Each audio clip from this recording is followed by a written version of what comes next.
Hello everyone, welcome to Science Academy. இன்னைக்கு நம்ம கிளாஸ்ல பார்க்க போற டாபிக் என்னன்னா 12th standard polity lesson number 5ல இந்தியாவில் கூட்டாட்சி அப்படிங்கற லெசன் வந்து நம்ம ஆல்ரெடி கொஞ்சம் கம்ப்ளீட் பண்ணிருப்போம். பார்ட் 1 வீடியோ நம்ம அப்லோட் பண்ணிருப்போம். இது அந்த லெசனுக்கான பார்ட் 2 வீடியோ. ஏன்னா இந்த லெசன் ரொம்பவே பெரிய லெசன்னு நம்ம பார்ப்போம். ஆல்ரெடி சொல்லிட்டோம். இதை நம்ம மேக்ஸிமம் ஒரு 2-3 கிளாஸ்ல கம்ப்ளீட் பண்ணாதான் இந்த லெசன்ல இருக்க டேட்டாவெல்லாம் நம்ம ஃபுல்லாக கம்ப்ளீட் பண்ணி முடிக்க முடியும். அண்ட் இது பெரிய லெசனும் அண்ட் இம்பார்ட்டன்ட் லெசனும் கூட. ஏன்னா நம்மளோட சிலபஸ்ல சென்டர் அண்ட் ஸ்டேட் ரிலேஷன் நீங்க பார்த்துருப்பீங்க. மத்தியம் மற்றும் மாநில அரசாங்கங்களுக்கு இடையிலான உறவுகள் அப்படின்னு. அந்த லெசனுடைய அந்த சிலபஸ்க்கான லெசன் தான் இந்த லெசன். ஸோ இதில் ரொம்ப மோஸ்ட் இம்பார்ட்டண்ட்டாக இருக்கக்கூடிய சென்டர் அண்ட் ஸ்டேட் ரிலேஷனுக்கான எல்லா டீட்டெயிலுமே இந்த லெசனில் கொடுத்துருப்பாங்க. அதன்படி நம்ம பார்த்தோன்னா ஃபர்ஸ்ட் கிளாஸ்லேயே எக்ஸ்ட்ரா, அதாவது ரொம்ப அதிக டேட்டாஸ் பார்த்துருப்போம். அந்த மாதிரி இந்த கிளாஸ்லேயுமே பட்டியல்கள், என்னென்ன மாநில பட்டியல், அதாவது மத்தியமுக்கும் மாநிலமுக்கு இடையிலான பட்டியல் இருக்கு, அதிகார பகிர்வு எப்படி இருக்குன்றத பற்றியெல்லாம் நம்ம இந்த இதில் பார்த்துடலாம். லாஸ்ட் கிளாஸில் என்ன பார்த்துருப்போம், ஒற்றையாட்சிக்கும் அந்த கூட்டாட்சிக்கும் உடைய தன்மைகள் பார்த்துருப்போம். அதுலேருந்து நம்ம இப்போ பெண்டிங்காக இருக்கக்கூடிய அந்த அதிகார பகிர்வு அதுலேருந்து நம்ம ஸ்டார்ட் பண்ணிடலாம். இப்போ இது மெயின் திங், இந்த இடத்துல இருந்து நம்ம பார்க்க வேண்டியது ரொம்ப முக்கியம். ஏன் அப்படின்னா, இப்போ பொதுவாகவே நம்ம மத்திய மாநில அதிகார பகிர்வு அப்படின்றது தான் கூட்டாட்சி அமைப்பில் கொண்டு வரோமா. அதில் நம்ம இந்தியாவில் ஒரு 3 வகையான அதிகார பகிர்வை வந்து பிரிச்சிருக்காங்க. என்னென்ன மாதிரியான வகைன்னு பார்த்தோன்னா, ஃபர்ஸ்ட் சட்டமன்றம்ல அதிகார பகிர்வு, சட்டமன்ற அதிகார பகிர்வு. அடுத்து ஆட்சித்துறை நிர்வாகத்துல அதிகார பகிர்வு. அடுத்து நிதி அதிகார பகிர்வுன்னு நம்ம சொல்றோம்.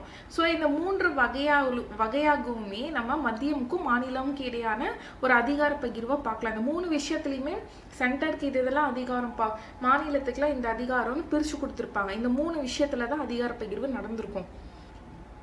மேபி கொஷின் கூட இந்த மாதிரி அதிகார பகிர்வில் 4வதா வேற ஏதாவது ஒரு அதிகார பகிர்வு கொடுத்துட்டு கூட இதில் வந்து மாநிலமுக்கும் மத்தியமுக்கும் இல்லாத அதிகார பகிர்வு எதுன்னு கூட கேட்டால் நமக்கு தெரியணும். அதனால இந்த 3 ரொம்ப முக்கியம். இது சிம்பிள் கொஷின் தான், இதனால தெரிஞ்சுக்கணும். அடுத்து நம்ம பார்த்தோம்னா ஃபர்ஸ்ட்ல இந்த சட்டமன்ற அதிகார பகிர்வு. சட்டமன்ற அதிகார பகிர்வுலேயே 2 விஷயம் வரும். ஒன்று, அந்த எல்லை எவ்வளோ இருக்குது, அந்த அதிகார பகிர்வுக்கான எல்லை எவ்வளோ இருக்குன்னு நம்ம பார்க்கணும். அதுக்கப்புறம் அந்த அதிகாரங்கள் பகிர்வு எந்தெந்த விஷயத்துல இருக்குது, அதில் தான் அதிகார பகிர்வோட எல்லை. பொதுவாகவே நம்ம நாட்டில், அதாவது மத்தியம்னு சொல்கிறோம், மாநிலம்னு சொல்கிறோம். மாநில அரசாங்கத்துக்கான அந்த அதிகாரம்னு பார்த்தோன்னா, இப்போ தமிழ்நாடுன்னு இருக்குன்னா தமிழ்நாட்டோட அரசோட, அந்த தமிழ்நாடு அரசோட அதிகாரம் அந்த தமிழ்நாட்டோட எல்லைக்குள்ள மட்டும்தான் செயல்படுத்த முடியும். இதே கேரளா, கர்நாடகான்னு இருந்தால் அவங்க ஸ்டேட்குள்ளே மட்டும்தான் அந்த என்ன பண்ண முடியும், அந்த அதிகாரம் செலுத்த முடியும். கேரளாவோட தமிழ்நாட்டிலையோ இல்லை தமிழ்நாட்டோட கர்நாடகாவில் மாற்றி பண்ண முடியாது. அப்போ மாநிலம்கான அதிகாரத்தோட பகிர்வோட எல்லை அந்த மாநில எல்லைக்குள்ளே மட்டும்தான் இருக்குது.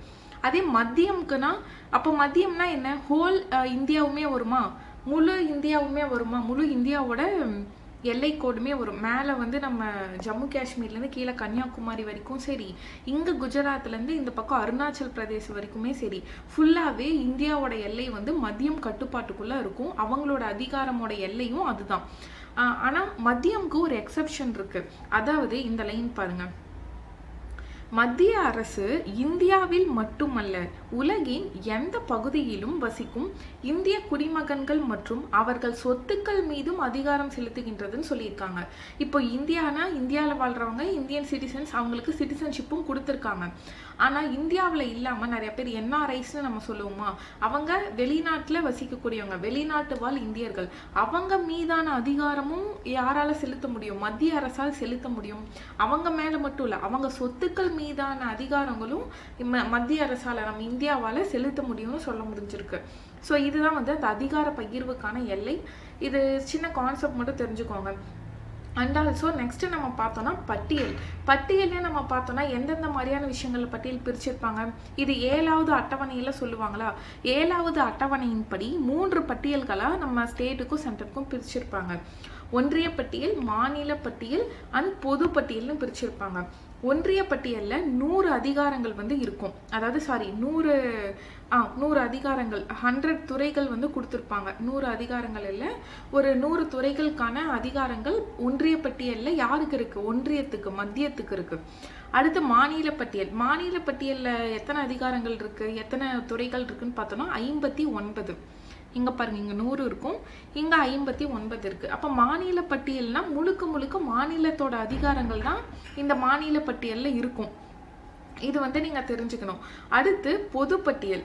ஒன் செகண்ட், இங்கே பாருங்கள், பொதுப்பட்டியல். பொதுப்பட்டியலில் 52 இருக்குது. அப்போது என்னென்ன இருக்குது? ஒன்றிய பட்டியலில் 100 இருக்குது, அடுத்து மாநில பட்டியலில் 59, அடுத்து பொதுப்பட்டியலில் 52. இந்த டேட்டா தான் இப்போது இருக்குது.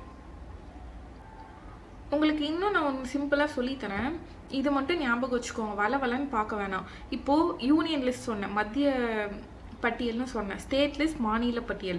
அடுத்து கன்கரண்ட் லிஸ்ட்னு நம்ம பார்த்தோம், பொது பட்டியல். இப்போது ஆரம்ப காலத்தில் எப்படி இருந்திருக்கும்னா 1950லன்னு பார்த்துக்கலாம். அப்போ தானே வந்து நம்மளோட கான்ஸ்டிடியூஷன், அரசமைப்பு உருவானது. அப்போ வந்து 97 இருந்திருக்கும். அடுத்து ஸ்டேட் லிஸ்ட்டில் எவ்வளோ இருந்திருக்குன்னா 66 இருந்திருக்கும். அடுத்து கன்கரண்ட் லிஸ்ட் பொதுப்பட்டியலில் 47 இருந்திருக்கும்.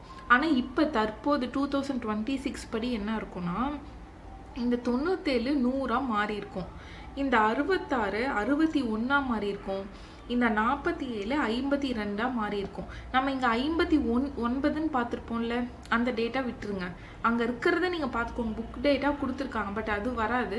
61 தான் கரெக்டு, ஓகேங்களா? இதில் என்னென்ன சேஞ்சஸ் நடந்திருக்குன்னா, இதில் எவ்வளோ ஆட் ஆகிருக்குன்னு ஃபஸ்ட்டு பார்க்கணும். இதில் எவ்வளோ ஆட் ஆகிருக்கு? நமக்கு ஒரு 3 பட்டியல் வந்து ஆட் ஆயிருக்கு, இங்கே ஒரு 5 பட்டியல் வந்து ரிமூவ் ஆயிருக்கு, இங்கே ஒரு 5 பட்டியல் வந்து ஆட் ஆயிருக்கு. இந்த டேட்டா உங்களுக்கு கிளியரா? இப்போ அந்த 5 பட்டியல் என்னென்ன வந்து மாற்றிருப்பாங்கன்னா, ஸ்டேட்லேருந்து கன்கரண்ட் லிஸ்ட்டுக்கு மாற்றிருப்பாங்க. அந்த 5 பட்டியல் வந்து ஸ்டேட்லேருந்து எடுத்து கன்கரண்ட் லிஸ்ட்டுக்கு, மாநில பட்டியல்லேருந்து எடுத்து பொது பட்டியலுக்கு அந்த 5 லிஸ்ட்டை மாற்றிருப்பாங்க. அது என்னென்ன துறைகள் அப்படின்னா, 42வது சட்ட திருத்தம் மூலியமாக சேஞ்ச் பண்ண துறைகள் என்னென்ன அப்படின்னா, 1 எஜுகேஷன், ஃபாரஸ்ட்டு, அதாவது கல்வி, அப்புறம் காடுகள், வனங்கள், அப்புறம் வனவிலங்குகளை பாதுகாக்கிறது அந்த சட்டம், அதுக்கப்புறம் இந்த எடைகள் சொல்லியிருப்பாங்க, வெயிட்ஸ் அண்ட் மெஷர்ஸ், அதுக்கப்புறமா வந்து ஜுடிஷியரி ரிலேட்டடாக வந்து சில ஒரு அட்மினிஸ்ட்ரேஷன் ஆஃப் ஜஸ்டிஸ்னு சொல்லுவாங்க, constitution and organisation of all courts. So இந்த மாதிரி ஜுடிஷியரி ரிலேட்டடாக ஒரு லிஸ்ட்டு. இந்த 5 லிஸ்ட்டையுமே என்ன பண்ணியிருப்பாங்கன்னா மாற்றிருப்பாங்க. 42வது சட்டத்திருத்தம் மூலியமாக இந்த ஸ்டேட் லிஸ்ட்லேருந்து இந்த கன்கரண்ட் லிஸ்ட்க்கு மூவ் பண்ணியிருப்பாங்க. இது வரைக்கும் உங்களுக்கு கிளியர் ஆகிடுச்சா? இது மட்டும் தெரிஞ்சால் போதும் நமக்கு. இப்போது இந்த டேட்டா பாருங்கள், நீங்கள் நல்லா ஞாபகம் வச்சுக்கோங்க. இங்கே 69. ஸோ நீங்கள் நல்லா பார்த்துக்கோங்க, நம்ம ஆரம்பத்தில் இங்கே புக் டேட்டா சொல்லிட்டோம், 59ன்னு மாநில பட்டியலுக்கு புக் டேட்டா சொன்னோம். 59 வராது, என்ன தான் வரும்? 61 தான் வரும். மாநில பட்டியலில் எவ்வளோ இருக்குது? 61 தான் இருக்குது. இதை மாற்றிக்கோங்க புக்கில்.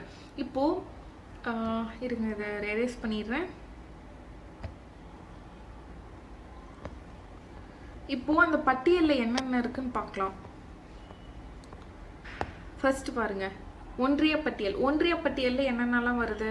பாதுகாப்பு வருது, வங்கித்துறை வருது, நாணயம் அது வருது, வெளியுறவுத்துறை, அந்த மாதிரி உட்பட முக்கியமான இந்த துறைகள் உட்பட ஒரு 100 துறைகள் வந்து இருக்குது. அடுத்து இதில் நம்ம பார்த்தோன்னா சட்டம், ஒழுங்கு, பொது சுகாதாரம், அடுத்து சுயாட்சி அமைப்புகள், விவசாயம், வனங்கள், இது எல்லாமே எதில் வருது? நமக்கு மாநில பட்டியலில் வருது. இதே பொது பட்டியலில் நம்ம பார்த்தோன்னா, இதில் மத்தியமுக்கும் மாநிலமுக்கும் 2 பேருக்குமான ஒரு பொது பட்டியல் தான் இந்த பட்டியலில் இருக்கக்கூடிய துறைகள். ஆனால் அதில் அந்த துறைகள் ஏதாவது மாற்றம் செய்யணும், இல்லை அதில் அதிகாரம் செலுத்தக்கூடிய ஒரு அங்கீகாரம் யாருக்கு இருக்கும்னா மத்தியம் தான் மேலோங்கி இருக்கும். ஏன் அப்படின்னா, இதில் ஏதாவது முரண்பாடான ஒரு விஷயம் இந்த துறையில் நடக்குதுன்னா மத்திய அரசு என்ன சொல்லுதோ அதுதான் அந்த பட்டியலில் நடக்குமே தவிர மாநிலங்களுக்கு இதில் எந்த ஒரு அதிகாரமும் கிடையாது. ஸோ அதை தான் சொல்லியிருப்பாங்க, இப்பட்டியலில் உள்ள அதிகாரத்தில் மத்திய மாநில அரசுகளுக்கு இடையே முரண்பாடுகள் ஏற்பட்டால் மத்திய அரசாங்கத்தின் சட்டமே செல்லுபடியாகும்னு சொல்லியிருப்பாங்க. அடுத்து நம்ம பார்த்தோன்னா இந்த 3 பட்டியல்கள் தவிர இதர பட்டியல்கள் இருக்கும். இதர அதிகாரங்கள் வந்து எஞ்சிய இன்னொரு பட்டியலில் கொடுத்துருக்காங்க. ஸோ இது எல்லாமே வந்துட்டு மத்திய அரசோட கட்டுப்பாட்டில் இருக்கும். அண்ட் இந்த மாதிரியான பட்டியல்கள் உருவாக்கம் வந்து நம்ம கவர்மெண்ட் ஆஃப் இந்தியா 1935 இருக்கும்ல, இந்திய அரசாங்க சட்டம் 1935 அதில் தான் நமக்கு வந்து நடக்கும். சரிங்களா? அதுலேருந்து தான் நமக்கு வந்து எடுத்திருக்காங்க. ஸோ அடுத்து நம்ம பார்த்தோம்னா விதிவிலக்குகளுக்கு எப்பவும் போல தேசிய அவசர காலம் நிலையில் இந்த பட்டியல்களில் ரெஸ்ட்ரிக்ஷன் விதிவிப்பாங்க, அதாவது கொண்டு வருவாங்க. அப்போ மாநிலங்களுக்கான அந்த பவர் வந்து ரிமூவ் ஆகிடும் டெம்பரரியாக. இது ஒரு விஷயம் அந்த அவசர காலம்ல இருக்கும். அண்ட் இதே மாநிலங்களுக்கு இடையேயான ஒப்பந்தம்னு நம்ம பார்க்கக்குள்ள அந்த டைம்லையுமே வந்து குறிப்பிட்ட காலத்திற்கு மத்திய அரசு தான் வந்து சட்டத்தை பொது சட்டத்தை வந்து அந்த மாநிலங்களுக்கு ஏற்றுவாங்க, நிறைவேற்றப்படுவாங்க. அது வரைக்கும் அந்த மாநிலங்களோட சட்டங்கள் வந்து அதிகார பகிர்வு வந்து நிறுத்தி வைக்கப்பட்டிருக்கும் அந்த பட்டியல்கள்ல. அடுத்து நம்ம பார்த்தோம்னா சர்வதேச ஒப்பந்தங்கள், இந்த மூலியமாகவும் என்ன பண்ணலாம், நாடாளுமன்றம் வந்து மாநில பட்டியல்ல அவங்களோட அதிகாரத்தை செலுத்தலாம். அப்போ இது எல்லா விதிவிலக்கும் எதுல வருது, மாநில பட்டியல்ல மத்திய அரசுக்கான அந்த அதிகாரம் வந்து இன்வால்வ் ஆகுது. மாநில பட்டியல்ல மாநிலத்துக்கான அதிகாரம் வந்து தடுக்கப்படுது, குறைக்கப்படுது. அதுக்கான விதிவிலக்குகள் தான் அவசர காலம்லயும், அப்புறம் மாநிலங்களுக்கு இடையான ஒப்பந்தம்லயும், அதுக்கப்புறமா சர்வதேச ஒப்பந்தம், அப்புறம் உறுப்பு 356ன்னு பார்த்தோம்னா ஸ்பெசிஃபிக்கா எமர்ஜென்சியில பிரசிடென்ட் ரூல் வந்து ஒரு ஸ்டேட்ல இம்போஸ் ஆகும். அந்த டைமுமே வந்துட்டு என்ன பண்ணலாம், சட்டங்கள் வந்து இயற்றலாம் அந்த பட்டியல்ல. ஸோ இது எல்லாமே வந்துட்டு விதிவிலக்குகள். இப்போ 2வது விஷயம், ஆட்சித்துறையில அதிகார பகிர்வு. இப்ப நம்ம பார்த்தது சட்டமன்றத்துல கான்ஸ்டிடியூஷன், அதாவது கான்ஸ்டிடியூஷன்ல புக்ல கொடுத்திருக்க அந்த பட்டியலும், அந்த பட்டியல் நாடாளுமன்றத்துல எப்படி கொண்டு வந்திருக்கு அப்படின்றத பத்தி தான் பார்த்தோம். இப்ப நிர்வாகம் ஆட்சித்துறையில எப்படி வருதுன்னு நம்ம பார்க்கலாம். ஸோ இதுலயுமே வந்துட்டு இப்போ நம்ம சொன்ன மாதிரி எந்தெந்த பட்டியலில் யார் யாருக்கான அதிகாரம் இருக்குன்றத பற்றி பகிர்ந்து கொடுத்து அதை இம்ப்ளிமெண்ட் பண்ணுவாங்கல்ல, அந்த ரெஸ்ட்ரிக்ஷன்ஸ் அந்த அதிகாரத்தை சொல்கிறது அந்த ஆட்சித்துறை அதிகார பகிர்வு. ஸோ இதை சொன்னதே தான் இதில் ரிப்பீட்டடாக இருக்கும், நீங்கள் படித்து பார்த்தா ஓகே தான். அடுத்து ரொம்ப முக்கியமானது நிதி அதிகார பகிர்வு. ஸோ இப்போ நம்ம எதை பார்த்து முடிச்சிருக்கோம், சட்டமன்ற அதிகார பகிர்வு, ஆட்சித்துறை அதிகார பகிர்வு. இப்போ நம்ம பார்க்க போகிறது நிதி அதிகார பகிர்வு. இதில் இன்னொரு டேட்டா தெரிஞ்சுக்கோங்க. இப்போ சட்டமன்ற அதிகார பகிர்வுனா நமக்கு ஆர்டிக்கல் 245 255 வரைக்கும் வரும் சட்டமன்ற அதிகார பகிர்வு. இதே ஆட்சித்துறை அதிகார பகிர்வுனா 256 263 வரைக்கும் இருக்கும்.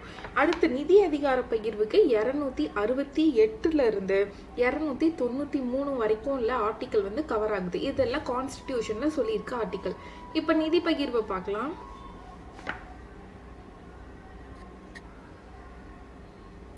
அண்ட் இதுல நம்ம என்ன பார்க்க போறோம்னா 2 விஷயம் பார்க்க போறோம். வரி வருமான பகிர்வு, இதர வருமான பகிர்வு நம்ம பார்க்க போறோம்.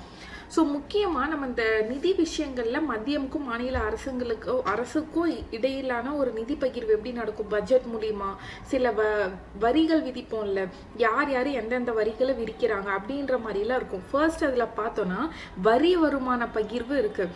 நிறைய ஸ்டேட் இருக்கும், ஸ்டேட்டில் இருக்கிற வரியெல்லாம் விதிப்பாங்களா, ஒவ்வொரு ஸ்டேட்டும் வரி விதிப்பாங்க. அதன் அடிப்படையில் எப்படி வந்து பிரித்து கொடுக்குறாங்க, இல்லை மத்தியம் ஒரு சில விஷயங்களுக்கு வரி விதிப்பாங்க, அதை எப்படி பிரித்து கொடுக்குறாங்க, யார் யார் கொடுக்குறாங்க அப்படின்றதெல்லாம் இதில் வரும். இதர வருமான பிரிவுலையும் சில விஷயங்கள் வரும், தொழில் மீதோ ஏதாவது. ஃபர்ஸ்ட் இந்த வரி வருமான பகிர்வு இருக்குல்ல, இதை பாருங்க. இந்த மேப் பார்த்தாலே நமக்கு மேலே இருக்கிறது புரிஞ்சிடும். ஃபர்ஸ்ட் ஒரு சில துறைகள் மட்டும் ஞாபகம் வச்சுக்கோங்க, துறைகளை ஒதுக்கப்பட்டிருப்பாங்க. இப்போ மத்திய அரசாங்கத்திற்கு ஒதுக்கப்பட்ட வரிகள்னு ஒன்று இருக்கு தனியா, மத்திய அரசாங்கம் மட்டும்தான் அந்த துறைகள்ல வரியை விதிக்கும். 2வது விஷயம், மாநில அரசாங்கங்களுக்குன்னு தனியாக ஒதுக்கப்பட்ட ஒரு வரி, அதில் மாநில அரசாங்கம் மட்டும்தான் அந்த விதியை வந்து அவங்க மட்டும்தான் வசூலிப்பாங்க. இதில் வந்து மத்தியம் வராது, மத்தியத்தில் மாநிலம் வராது. இப்போ இன்னொரு விஷயம் பாருங்க, மத்திய அரசால் விதிக்கப்பட்டு மாநில அரசால் வசூலிக்கப்படும் வரிகள். மத்திய அரசு விதிச்சிருவாங்க அதுக்கு என்ன வரின்னு, ஆனால் அதை வசூலிக்கிற பொறுப்பு யாருன்னா மாநிலம் வசூலிப்பாங்க. அந்த மாதிரி இங்கே பாருங்க, மத்திய அரசால் விதிக்கப்பட்டு வசூலிக்கப்பட்டு அந்தந்த மாநிலங்களுக்கு வழங்கப்படும் வரிகள் அப்படின்னு சொல்லியிருக்காங்க. அதாவது அந்த வரிகளை வசூலிக்கிறதும் விதிக்கிறதும் மத்திய அரசு தான், ஆனா எந்தெந்த மாநிலத்திலிருந்து வசூலிச்சாங்களோ அந்த மாநிலங்களுக்கே பிரிச்சு கொடுத்துட்றாங்க. அடுத்து பாருங்க, இப்போ மத்திய அரசால் விதிக்கப்பட்டு வசூலிக்கப்பட்டு மாநிலங்களுக்கிடையே பகிர்ந்தளிக்கப்படும் வரிகள். இந்த இடம் ரொம்ப முக்கியம். மாநிலங்களுக்கிடையே அப்படின்னா இதுல 2-3 மாநிலங்களும், அதாவது மேற்பட்ட ஒரு மாநிலங்களுக்கு கொடுப்பாங்க. ஒரு மாநிலங்களுக்கு மட்டும் ஸ்பெசிஃபிக்கா இல்லாம நிறைய மாநிலங்களுக்கு இடையே பிரிச்சு கொடுக்குறாங்க. இங்க எந்தெந்த மாநிலத்துல விதிக்கப்பட்டுச்சோ அந்தந்த மாநிலங்களுக்கு மட்டும்தான் பிரிச்சு கொடுக்குறாங்க. ஸோ இந்த 5 கேட்டகரி தான் வரி வருமான பகிர்வுல இருக்கு. இப்போ அந்த கேட்டகரி பாருங்க. ஃபர்ஸ்ட், வரி வருமான பகிர்வை 5 வகையா பிரிச்சிருக்காங்க.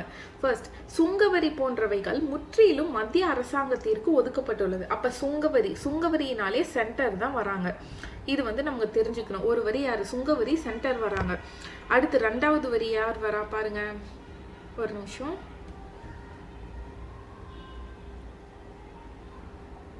ரெண்டாவது விற்பனை வரி. விற்பனை வரி என்ன சொல்றாங்க? முற்றிலும் மாநில அரசாங்கங்களுக்கு ஒதுக்கப்பட்டுள்ளது. அப்ப சுங்க வரினா மத்திய அரசு வராங்க. விற்பனை வரி முற்றிலும் என்ன வருது? மாநில அரசாங்கங்களுக்கு வருது.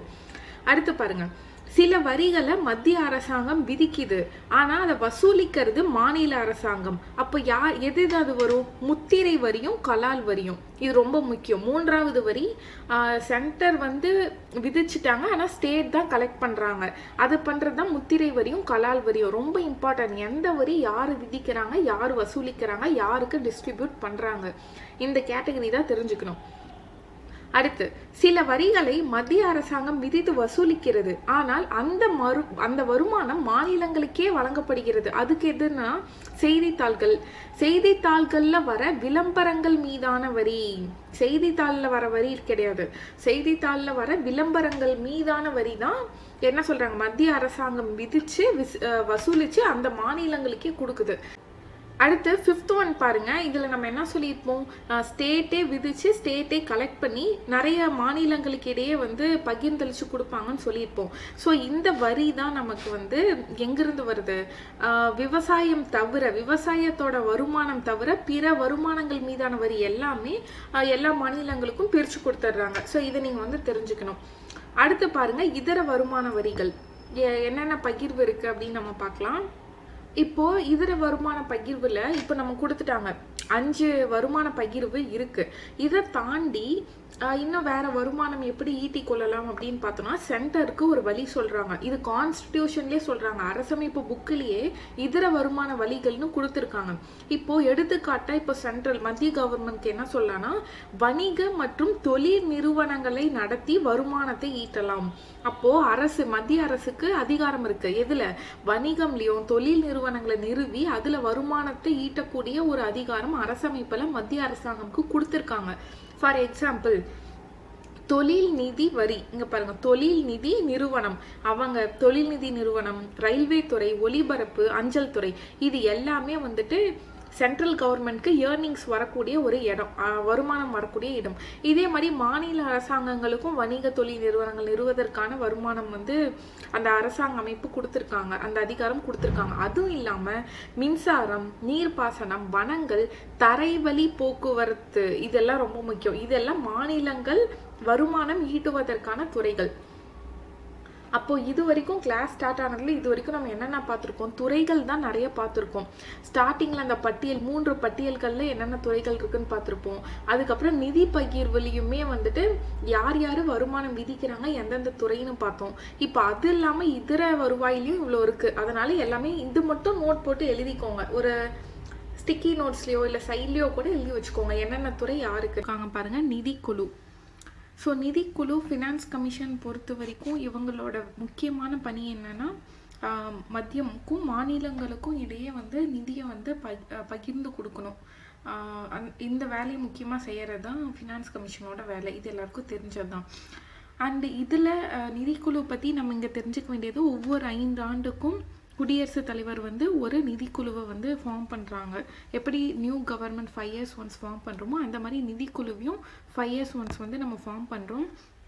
அந்த நிதிக்குழுவை பற்றி அரசமைப்பிலே சொல்லியிருக்காங்க. ஆர்டிகல் 280 நமக்கு ஃபினான்ஸ் கமிஷன் பற்றி கொடுத்துருப்பாங்க. அப்போது இது ஒரு கான்ஸ்டிடியூஷனல் பாடி. நம்ம இதை பற்றி தெரிஞ்சுக்கணும். அண்டு அடுத்த டீட்டெயில் நம்ம பார்க்கணுன்னா, இந்த நிதிக்குழுவில் யார் யார் இருக்காங்க? ஒரு தலைவர் இருக்காங்க, அவங்க கூட ஒரு 4 உறுப்பினர்கள் இருக்காங்க. டோட்டலாக 5 members இந்த நிதிக்குழுவில் இருக்காங்க. நிதிக்குழுவோட தலைவர் வந்து பொது விவகாரங்களில் அனுபவம் பெற்றவராக இருப்பார் அப்படின்னு இருக்காங்க. இதுதான் வந்து நிதிக்குழுவுக்கான தலைவரோட தகுதிகள். மற்ற 4 உறுப்பினர்ல 3 உறுப்பினர்கள் வந்து நிதி நிர்வாகத்திலையும் பொருளாதாரத்திலையும் பொது கணக்குகள் மற்றும் அரசு நிதித்துறை இதுல வந்து ஒரு அதாவது நிபுணத்துவம் அதில் வந்து பேர் பெற்றவர்களாக இருக்கணும். அண்ட் ரிமைனிங் இருக்காங்கல்ல ஒரு மெம்பர், அவங்க வந்து உயர்நீதிமன்ற நீதிபதியாக தகுதி பெற்றிருக்கணும். இந்த தகுதிகள் தான் இந்த மற்ற 4 உறுப்பினர்களுக்கு சொல்லியிருக்காங்க. ஸோ அப்போ நிதிக்குழுவை பற்றி நீங்கள் தெரிஞ்சுக்க வேண்டியது, இங்கே புக் டேட்டா என்ன கொடுத்துருக்காங்க, 5 வருஷத்துக்கு ஒரு வாட்டி வந்து குடியரசுத் தலைவர் நிதிக்குழுவை ஃபார்ம் பண்ணுறாங்க. இங்கே யார் ஃபார்ம் பண்ணுறாங்க, குடியரசுத் தலைவர் தான் உருவாக்குறாங்க. இங்கே பிரதமர்னு கொடுத்தா அது தவறு. இதை வந்து நம்ம நல்லா நோட் பண்ணிக்கணும். அண்ட் ஆர்டிக்கலில் எந்த ஆர்டிக்கல் சொல்கிறாங்க, ஆர்டிக்கல் 280 சொல்கிறாங்க. ஆர்டிகல் 280 ஃபினான்ஸ் கமிஷன் நிதிக்குழு பற்றி சொல்லுது. இதில் டோட்டலாக வந்து 5 மெம்பர் இருக்காங்க, ஒரு தலைவர் இருக்காங்க, பிற 4 உறுப்பினர்கள் இருக்காங்க. அவங்களுக்கான தகுதிகளும் கொடுத்துருக்காங்க. இதில் அடுத்து நம்ம பார்க்க போகிற டேட்டா என்னென்னா, இப்போது மொத்தமாகவே நம்ம ஃபினான்ஸ் கமிஷன் ஸ்டார்ட் பண்ணது 1951 ஃபினான்ஸ் கமிஷன் வந்து நம்ம ஆரம்பிச்சிருப்போம். கான்ஸ்டிடியூஷன் உருவாக்கினா அடுத்த இயர்லேருந்து. அப்போது ஃபர்ஸ்ட்டு சேர்மனாக இருந்தவர் யாருன்னா கேசி நியோஜி. இவர் தான் வந்து அப்போது சேர்மனாக இருந்தார், ஃபினான்ஸ் கமிஷனோட ஃபர்ஸ்ட்டு சேர்மன். அண்ட் இப்போ வரைக்கும் 2026 வரைக்கும் நமக்கு மொத்தமாக 16 ஃபினான்ஸ் கமிஷன் கொண்டு வந்திருக்காங்க. அப்போ 16th ஃபினான்ஸ் கமிஷனோட சேர்மன் யார் நம்ம பார்த்தோன்னா அரவிந்த் பனகாரியா. இதை எப்போ கான்ஸ்டிடியூட் பண்ணாங்க, கொண்டு வந்தாங்க அப்படின்னு நம்ம பார்த்தோன்னா 31 டிசம்பர் 2023 தீர்மானம் கொண்டு வந்துட்டாங்க 16th ஃபினான்ஸ் கமிஷனுக்கு. அதாவது 15th கண்டக்ட் பண்ணி நடந்து கொண்டு போயிட்டு இருக்கக்குள்ளேயே 16th முடிவு பண்ணிடுவாங்க. அதன்படி நம்ம பார்த்தோன்னா இதனுடைய டேர்ம் இயர் நம்ம பார்த்தோன்னா 2031 வரைக்கும் அது நம்ம கான்ஸ்டிடியூட் பண்ணி கொண்டு போயிருப்பாங்க. 2026 2031 வரைக்கும் இதனுடைய டேர்ம் பீரியட். இந்த டேர்ம் பீரியட் வந்து வரும். அதாவது கரெக்டாக நம்ம சொல்லணும்னா 1 ஏப்ரல்லேருந்து 2026 31 மார்ச் 2031 இதுதான் 16th ஃபினான்ஸ் கமிஷனோட பீரியட். இதை தான் எப்போ நம்ம கொண்டு வந்தாங்க, இதற்கான பீரியட் இதுதான் சொன்னது தான் 31 டிசம்பர் 2023.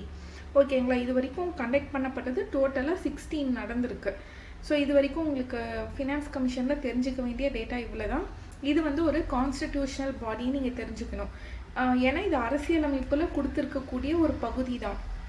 அதனால் இது கான்ஸ்டிடியூஷன் பாடி தான். ஆர்டிக்கல் வந்து 280 ரொம்ப முக்கியம் ஃபினான்ஸ் கமிஷன். இந்த டேட்டா தெரிஞ்சுக்கிட்டாலே போதும். ஸோ இவங்க நிதிக்குழுவோட வேலை என்னன்னு சொல்லி இங்கே கொடுத்துருக்காங்க பாருங்க. என்னென்ன வேலை உங்களுக்கு இருக்குது, வருமானத்தை மத்திய மாநில அரசுகளுக்கிடையே பகிர்தல். ஸோ அந்த முக்கியமான வேலையை பார்க்குறதே ஃபினான்ஸ் கமிஷன் தான். அடுத்து உதவி மானியம் வழங்கப்படும் வழிமுறைகள். இப்போ நிறைய வந்து ஸ்கீம்ஸ் இன்ட்ரடியூஸ் பண்ணி நிறைய அக்ரிகல்ச்சருக்கோ இல்லை வேறு வேலை வாய்ப்புகளுக்கோ ஒதுக்குவாங்கல்ல, அதுக்கான வழிமுறைகளை இவங்க கொடுக்குறாங்க. ஓகேங்களா. வழிமுறைகளை பரிந்துரைக்கிறதே இவங்க தான். அடுத்து பஞ்சாயத்து அமைப்புகளின் நிதி ஆதாரங்களை வலுப்படுத்தும் நோக்குடன் இந்தியாவின் தொகுப்பு நிதி அதிகரிப்பதற்கான பரிந்துரைகள். ஸோ அப்போ நிதி வந்து அதிகரிக்கிறதுக்காகவும் பஞ்சாயத்து அமைப்புகள்லையுமே அதிகரிக்கிறதுக்காக அவங்களோட நிதி ஆதாரங்களை வலுப்படுத்துறதுக்கும் நிறைய வந்து ரெக்கமெண்டேஷன் நிதிக்குழுவே தான் கொடுக்குறாங்க. இது நம்ம பஞ்சாயத்து ராஜ் பாகக்குழுவையும் பார்த்துருப்போம்னு நினைக்கிறேன். இந்த நிதிக்குழுவோட அந்த ரெக்கமெண்டேஷன்ஸ்லாம் பஞ்சாயத்து ராஜ் கொடுப்பாங்கன்னு. ஸோ அடுத்து நம்ம பார்த்தோம்னா நகராட்சி அமைப்புகளின் நிதி ஆதாரங்களை வலுப்படுத்தும் நோக்குடன். ஸோ நகராட்சி அமைப்பு, உள்ளாட்சி அமைப்பு, நகராட்சி அமைப்பு அண்ட் இந்தியாவோட இந்தியாவில் நிதி ஆதாரங்கள் வந்து அதிகரிக்கவும் இவங்க தான் வந்து ஹெல்ப் பண்ணுறாங்க, அதாவது ரெக்கமெண்டேஷன்ஸ் கொடுக்குறாங்க. அண்ட் குடியரசுத் தலைவரால் நிதி சம்மந்தப்பட்ட விஷயத்தில் கோரப்படும் பரிந்துரைகள்னு நம்ம சொல்லியிருக்கோம். அதாவது குடியரசுத் தலைவருக்கே சில ரெக்கமெண்டேஷன்ஸ் வேணும் அப்படின்னா இவங்க நிதிக்குழுவே தான் அதுக்கு ரெக்கமெண்டேஷன்ஸும் கொடுக்கலாம். அதாவது குடியரசுத் தலைவருக்கு ஆலோசனை வழங்கலாம்னு சொல்கிறாங்க. அண்ட் இது புக் டேட்டா இது வரைக்கும் 14 கான்ஸ்டிடியூட் பண்ணியிருக்காங்கன்னு சொல்லியிருக்காங்க. இதில் டோட்டலாக 16 எது வரைக்கும் 2026 வரைக்கும் டோட்டலாக 16 ஃபினான்ஸ் கமிஷன்ஸ் வந்து நம்ம இந்தியாவில் கொண்டு வரப்பட்டிருக்கு. அண்ட் இந்த பேஜில் நம்ம இந்த 5.3 பார்த்தோன்னா கூட்டுறவு கூட்டாட்சின்னு சொல்லியிருக்கோம். இந்த டாபிக் மட்டும் தெரிஞ்சுக்கலாம். அமெரிக்காவின் புகழ்பெற்ற அரசமைப்பு நிபுணரான கிரான்வில் ஆஸ்டின் இந்திய கூட்டாட்சியை கூட்டுறவு கூட்டாட்சி என வர்ணித்தார். இந்த லைன் மட்டும்தான் முக்கியம். ஸோ அப்போ நம்ம இந்தியாவை குவாசி ஃபெடரல் கூட்டுறவு கூட்டாட்சின்னு அந்த வேர்ட் டேர்ம் சொன்னவர் யார், கிரான்வில் ஆஸ்டின். இது ப்ரீவியஸ் இயர் கொஷின். ஸோ இதை மெமரி பண்ணிக்கோங்க. அண்ட் இதில் இருக்கிறதுல ஜென்ரலாக நம்ம இவ்வளோ நேரம் பார்த்து தான் இருக்கும். அந்த இதில் கூட்டுறவு கூட்டாட்சின்னு இருக்கக்குள்ள மத்திய அரசாங்கம் மாநிலங்களுக்கு இடையே வந்து என்னென்ன நிறுவனங்கள் இருக்குது, இல்லை ஏதாவது அமைப்புகள் இருக்கா, குழுக்கள் இருக்கான்னு பார்த்தோன்னா, ஸோ அதில் ஒரு 4 வகையாக பிரிச்சிருக்காங்க. மாநிலங்களுக்கு இடையே சில குழுக்கள் அமைச்சிருக்காங்க, மண்டல குழுக்கள். அண்ட் நிதி ஆயோக்குமே இதுக்கு கீழே தான் ஒரு சென்டர் அண்ட் ஸ்டேட் ரிலேஷனில். அடுத்து மாநிலங்களுக்கு இடையேயான நதிநீர் பிரச்சனை, இது ஸ்பெசிஃபிக்காக ரிவர் டிஸ்பியூட்ஸ்க்காக விசாரிக்க ட்ரிபுனல்ஸுமே அமைச்சிருப்பாங்க. ஸோ இது எல்லாமே வந்து குவாசி ஃபெடரலில் இருக்கக்கூடிய சென்டர் அண்ட் ஸ்டேட்கான குழுக்கள். ஸோ இதில் நம்ம ஒரு 3 வகையாக இந்தியாவில் பிரிச்சிருக்காங்க. இந்திய அரசியலில் பல்வேறு பகுதிகள், அமைப்புகள் மற்றும் நிறுவனங்கள் கூட்டுறவு கூட்டாட்சியின் விழுதுகளாக உள்ளன. ஸோ அப்போ இது நமக்கு ரொம்ப முக்கியம். என்னென்ன இருக்குது அதில்? அரசமைப்பு நிறுவனங்கள் இருக்குது, சட்ட அமைப்புகள் இருக்குது, அரசமைப்புகள் இருக்குது. இது 3 பற்றியுமே நம்ம இங்கே டீட்டெயில்டாக பார்க்கலாம். ஸோ ஃபர்ஸ்ட் அரசமைப்பு பகுதிகள். அதில் தான் நம்ம என்ன பார்க்க போகிறோம்னா, குழுக்கள் உருவாக்குறாங்கல்ல, ரெண்டு மாநிலங்களோ இல்லை பல்வேறு மாநிலங்களுக்கு இடையே குழுக்கள் உருவாக்குறாங்க.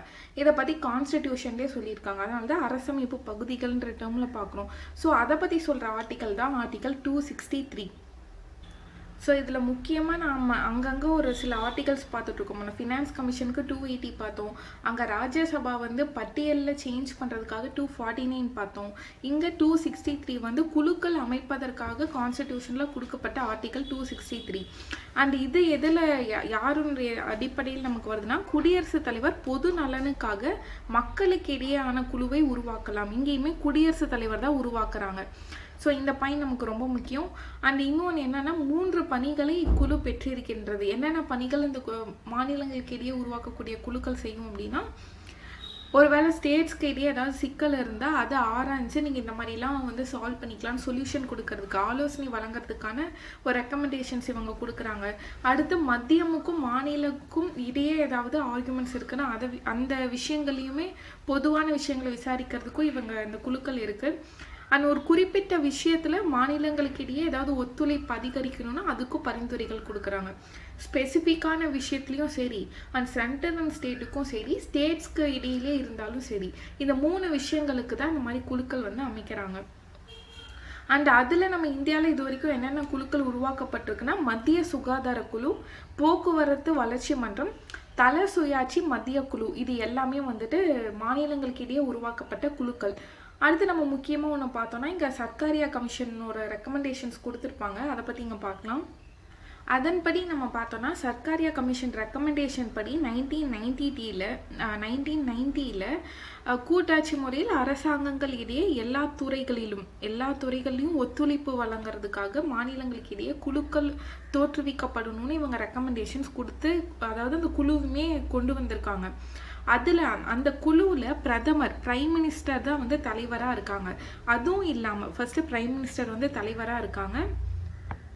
அண்ட் இன்னும் யார் யார் இருக்கா, எல்லா மாநிலங்களோட சிஎம் இருக்காங்க, முதல்வர்கள் இருக்காங்க, ஒன்றிய ஆளுகைக்குட்பட்ட முதல்வர்களும், அதாவது யூனியன் டெரிட்டரியோட அந்த இருக்கிறவங்களும், அதில் இருக்க அந்த பார்த்துக்கிற அந்த உறுப்பினர்களும், 6 ஒன்றிய அமைச்சரவை குழுக்களும், அந்த குழுக்களில் இருக்கிற அமைச்சரவையும், அந்த ஒன்றிய ஆளுகைக்குட்பட்ட பகுதிகள் நிர்வாக தலைவர்கள், அதாவது இந்தியா கட்டுப்பாட்டில் இருக்க ஸ்டேட், யூனியன் டெரிட்டரி, மற்ற ஏரியா, ரீஜியன், அமைச்சரவை எல்லாரும் சேர்ந்து இந்த டீமில் இருப்பாங்க. இதை தான் இதில் சொல்லியிருப்பாங்க.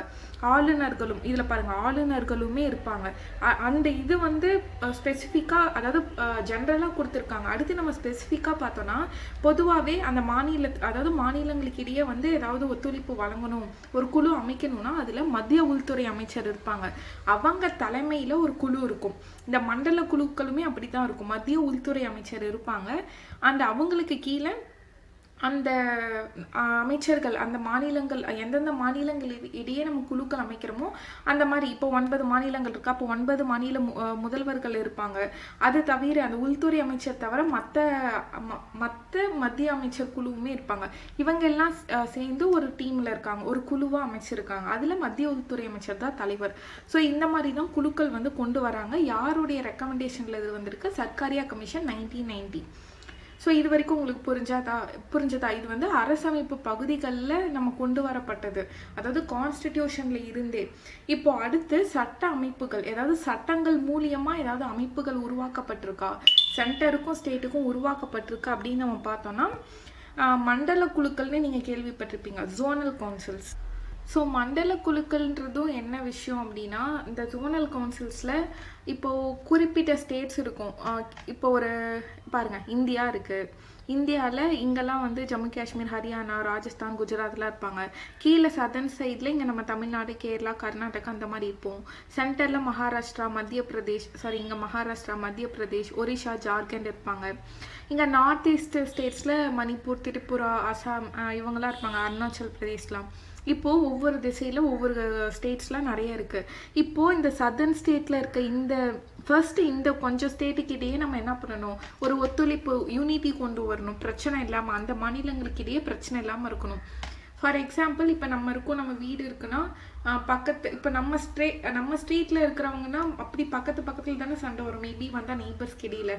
அப்படி பார்க்கக்குள்ள ஒரு ஸ்ட்ரீட்டாக நம்ம பிரித்து அந்த ஊரை வந்து ஒற்றுமையாக வர வச்சுக்கலாம். இல்லை க்ளீன்லினஸ் கொண்டு வரணுனாலும் ஒரு ஸ்ட்ரீட்டை நம்ம இந்த ஸ்ட்ரீட் ஃபுல்லாக அவங்க வந்து ஒரு யூனிட்டியாக எடுத்தோ க்ளீன் பண்ணி வச்சுக்கணுன்னா அவங்க ஒவ்வொரு ஸ்ட்ரீட்டும் இந்த மாதிரி அவங்க ரெஸ்பான்சிபிள் எடுத்து பண்ணால் அந்த ஊரே நல்லா இருக்குமா. அந்த மாதிரி நம்ம இந்தியாவை மொத்தமாக கட்டுப்படுத்தி அவங்கள யூனிட்டி பண்ண முடியலனாலும் ஒரு கவுன்சில் மாதிரி, ஒரு குழு மாதிரி பிரிச்சுட்டா, ஒரு 4 ஸ்டேட் ஒரு குழு, அடுத்த ஒரு 4 ஸ்டேட் ஒரு குழுனா அட்லீஸ்ட் அங்கேயாவது நம்மளால என்ன பண்ண முடியும், ஒரு ஒத்துழைப்பு கொண்டு வந்தால் நல்லா இருக்குன்றனால இந்த மாதிரி ஜோனல் கவுன்சில் வந்து உருவாக்கியிருப்பாங்க.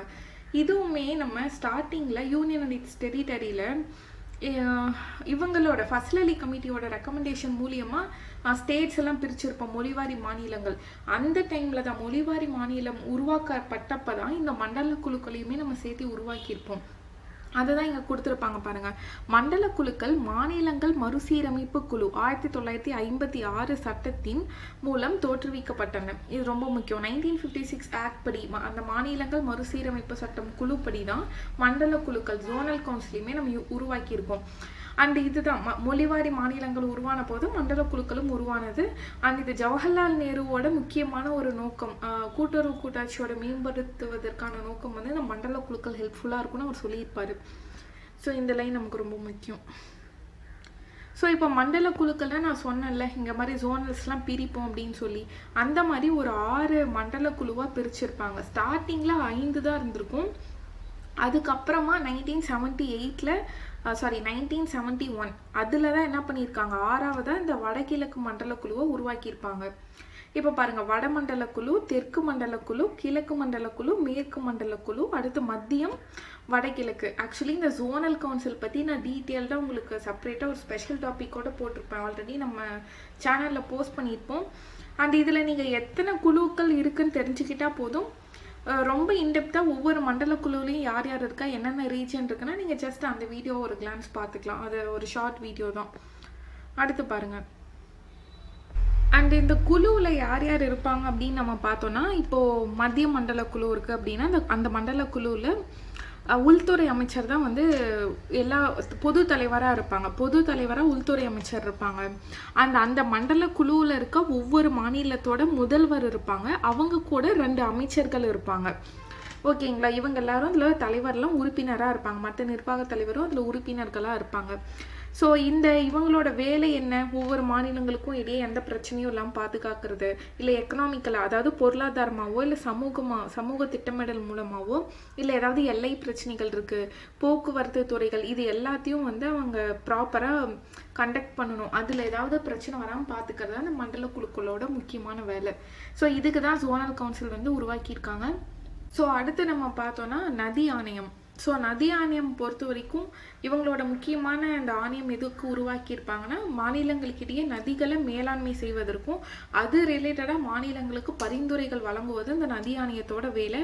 அண்ட் இதை எப்போ உருவாக்கியிருக்காங்க, இதையுமே வந்து நதி ஆணையங்கள் சட்டம் 1956 அதுலேயே தான் உருவாக்கியிருக்காங்க.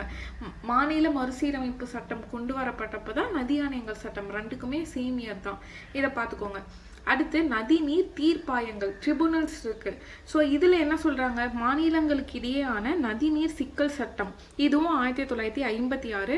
ஸோ இந்த தீர்ப்பாயம் எந்த ஆர்டிக்கிளின் படி உருவாக்கப்பட்டதுன்னு தெரிஞ்சுக்கணும். ஆர்டிக்கிள் 262. அப்போ இந்த லெசன்ஸ் பொறுத்த வரைக்கும் 249 பார்த்தோம், அதுக்கப்புறம் 263 பார்த்தோம், 262 பார்த்தோம், 280 பார்த்தோம். அப்புறம் உங்களுக்கு அந்த 3 செக்ஷனாக சென்டர் அண்ட் ஸ்டேட் ரிலேஷனில் சட்டப்பிரிவு, அப்புறம் நிர்வாகத்துறையில், அதுக்கப்புறம் நிதித்துறையில் எந்த ஆர்டிக்கல்லேருந்து எந்த ஆர்டிக்கல் வரைக்கும் கான்ஸ்டிடியூஷனில் சொல்லியிருக்காங்கன்னு பார்த்துப்போம். ஸோ ஒவ்வொரு லெசனும் பார்க்கக்குள்ளே என்னென்ன ஆர்டிக்கல் கவர் ஆகிருக்குன்னு பார்த்துக்கோங்க. ஸோ அடுத்து பாருங்கள், முக்கியமாக எந்த இடத்துல சொல்லியிருக்காங்க, சமவெளி மாநிலங்களுக்கிடையேயான நதிநீர் குறைகளை ஒழுங்குபடுத்துவது இச்சட்டத்தின் நோக்கமாகும். ரொம்ப முக்கியம். இந்த இதுலேருந்து கண்டிப்பாக கொஷின் கேட்பாங்க. அண்ட் இந்த மாதிரியான பிரச்சனைகள் வருதுன்னா அதை தீர்க்கக்கூடிய ஒரு விஷயமும் இவங்ககிட்ட தான் இருக்குது. நதிநீர் தீர்ப்பாயம் கிட்ட தான் நம்ம கொண்டு போகிறோம். அடுத்து பார்த்தோன்னா நிதி ஆயோக் இருக்குது. ஸோ நிதி ஆயோக்லேருந்து ரிமைனிங் இருக்க டாபிக்ஸ் நம்ம பார்ட் 3ல பார்த்து நம்ம அந்த கிளாஸை கம்ப்ளீட் பண்ணிடலாம். அதாவது இந்த லெசனை கம்ப்ளீட் பண்ணிடலாம். ஸோ இது வரைக்கும் நம்ம இந்த கிளாஸை 2 பார்ட்டாக பார்த்துருக்கோம். ரிமைனிங் எல்லாத்தையுமே அண்ட் புக் பேக் ஆன்சர் உட்பட நம்ம பார்ட் 3ல பார்த்து இந்த கிளாஸ் வைண்ட் அப் பண்ணிக்கலாம். ஸோ என்னென்னா ரொம்ப மோஸ்ட் இம்பார்ட்டண்ட் லெசன் அண்டு பெரிய லெசன்ன்றதுனால தான் நமக்கு இத்தனை பார்ட்ஸ் போது. ஆல்ரெடி நம்ம ரிப்பீட்டடாக சொல்லிட்டோம். ஸோ எது இம்பார்ட்டன்ட் டாபிக் இருக்கோ, எந்தெந்த லைன் முக்கியமோ நான் அதை மட்டும் தான் சொல்கிறேன். எக்ஸ்ட்ரா டீட்டெயில் எங்கெங்கே தேவைப்படுதோ அதை நான் உங்களுக்கு சொல்கிறேன். அதை மட்டும் நீங்கள் சைடில் நோட் பண்ணி எழுதி வச்சுக்கோங்க. மற்றபடி இந்த லெசனில் இருக்க மற்ற கான்செப்ட்ஸில் உட்காந்து மெமரி பண்ண வேணாம். So okay, class wind up பண்ணிக்கலாம். மீண்டும் நெக்ஸ்ட் கிளாஸில் சந்திக்கலாம். நன்றி.